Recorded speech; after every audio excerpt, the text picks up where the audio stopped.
The Aboriginal Gallery of Dreamings in beautiful downtown Melbourne, 73 Burke Street.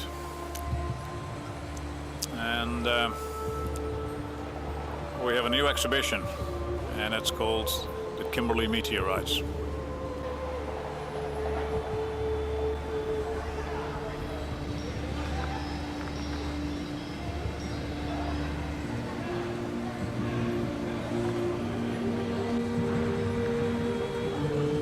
Three 300,000 years ago, this crater was formed, and it's called Wolf Creek Crater in Western Australia.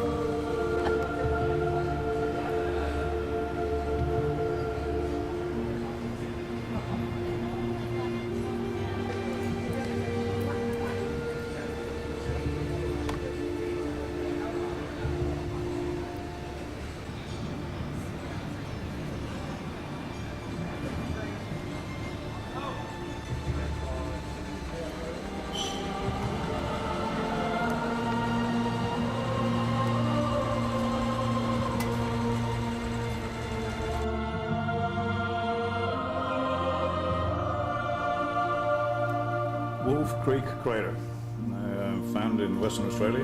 It is located south of Halse Creek in the Kimberleys, at 19 degrees 18 minutes south and 127 degrees 46 minutes east. It was found in 1947. Of course, everybody knew that the crater was there, but it was always assumed that it was a volcanic crater, and it was observed from the air in June of 1947. And of course, fairly quickly they came to the realization that it was in fact created by a meteor. And this is a remnant, part of the meteor that came crashing down through the atmosphere approximately 300,000 years ago. The speed of the meteorite was changed into temperature when it hit the Earth. It left a 1 kilometer large hole in the ground, and the meteorite itself dissipated back into a gas cloud, which was the origin of the meteorite in the first place about 4.56 billion years ago, when it formed from a huge gas and dirt cloud at the beginning of the creation of the solar system. It then traveled around between Mars and Jupiter for about 4.5 billion years before it came crashing through the atmosphere, exploding when it hit the ground. But bits that broke off have been found along the rim, and this is one of the shale balls, as it's called. Originally it would have been a nickel iron meteorite like the one that we have on display in the gallery from Africa. This 60 kilogram meteorite fragment came from Argentina, called Campo del Cielo, Field of Heaven, and it came down basically along the same trajectory as the other one, only it exploded and was left in fragments which were collected for the first time by the Spanish in 1576.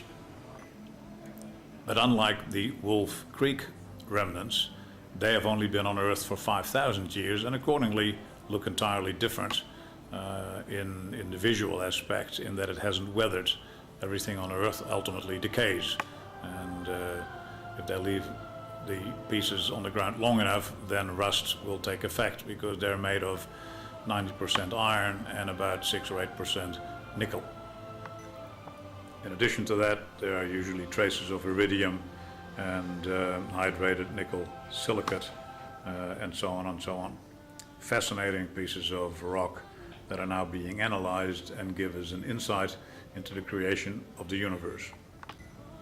And here you can see what they look like when we cut them in half using a diamond saw or a tungsten blade, and connected to it is a magnet to show you the iron content of what is left after 300,000 years on Earth. But of course, the Aboriginal people who lived in Western Australia for the last 30 to 50,000 years, for them this is also prehistory. This painting by Mark Nadia shows you how their interpretation artistically coincides with the images that you have seen from aerial photographs. Mark has been painting the Wolf Creek crater as part of his homeland, and is one of several artists who is entitled to do that. And that basically forms the exhibition that we are currently featuring at the Aboriginal Gallery of Dreamings.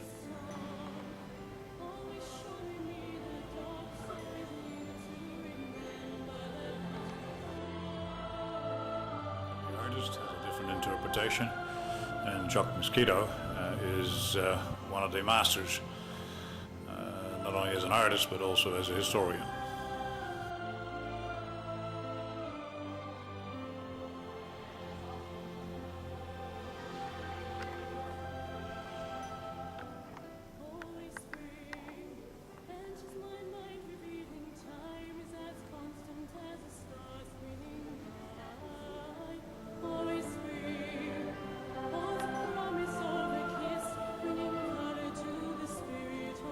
Same artist, same story, different interpretation.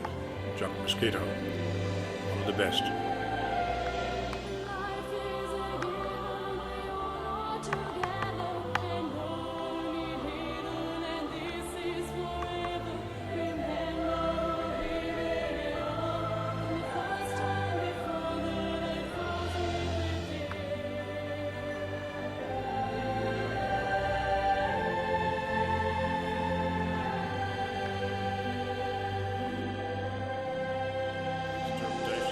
Christopher Churchill, a younger artist, with a fantastic future ahead of him. He uses a thick ochre to get the true interpretation of the landscape by painting with the landscape. And of course the image is instantly identifiable as Wolf Creek Crater.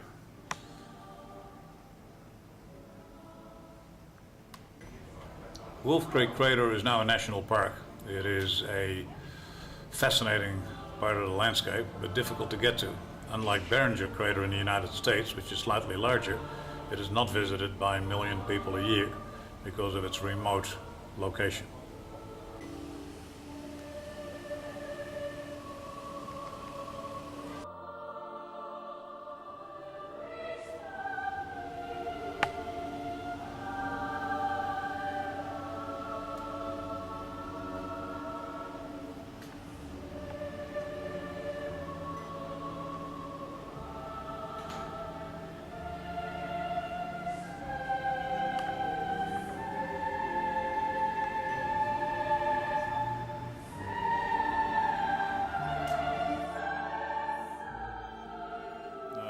This interpretation of Wolf Creek Crater by Stan Brumby is very different from the others. It has a lot more detail. It shows you the trees, vegetation. It shows you a lot of sites and meteorites around the rim, and is much more detailed than some of the minimalist, expressionist, conceptual paintings that we are getting from the Kimberley region.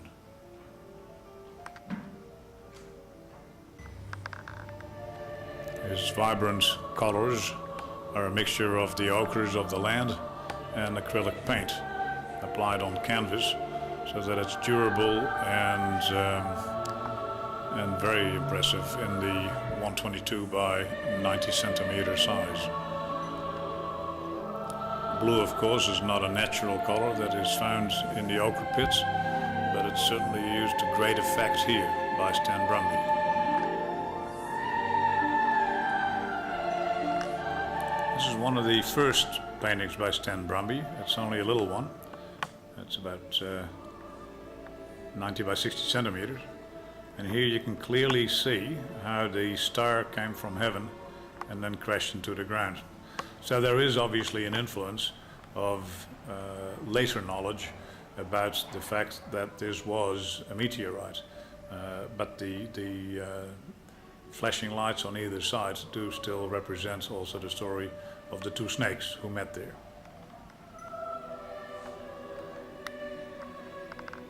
And again another interpretation by Stan Brumby. Vibrant colors of a great event in history.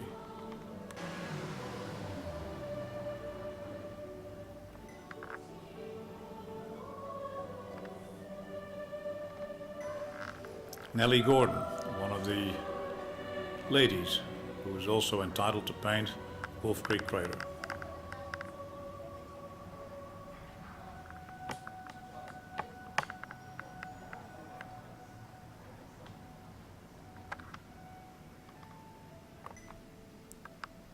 Billy Duncan.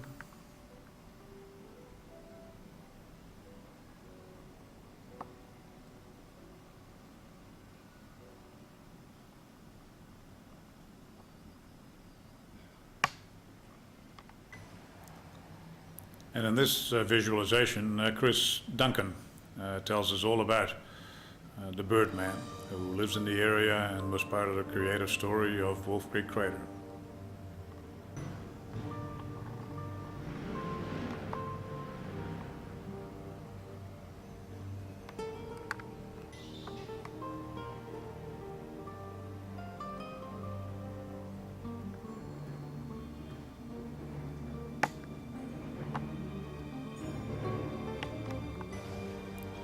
Another one of the bold interpretations by Jock Mosquito, one of the older artists of the Western Australia region near Kununurra, and also looked after by Pam Linkletter, who is up there helping us acquire these magnificent paintings from Wolf Creek Crater.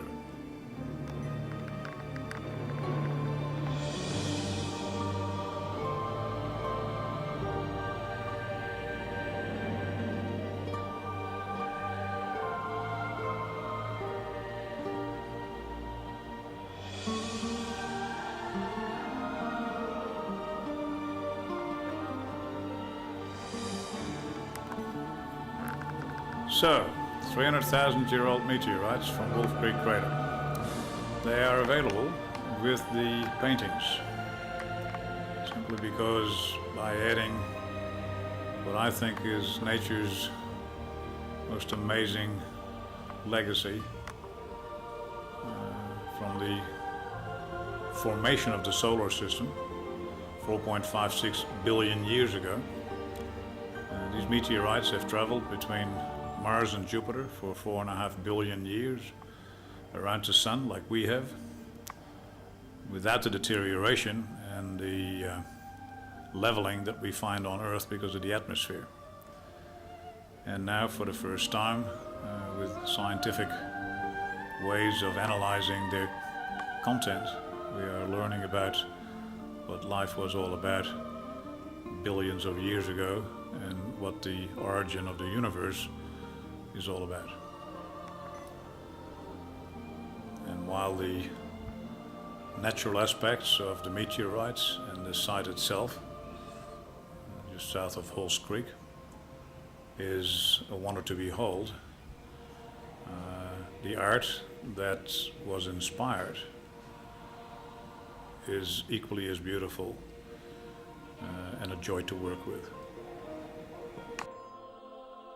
So next time you're flying over Western Australia, on your way to Bali or Europe, from Melbourne, the Aboriginal Gallery of Dreamings has been for 20 years, look out of the window, and with a little luck, you will see Wolf Creek Crater on the right-hand side as you're flying to Bali.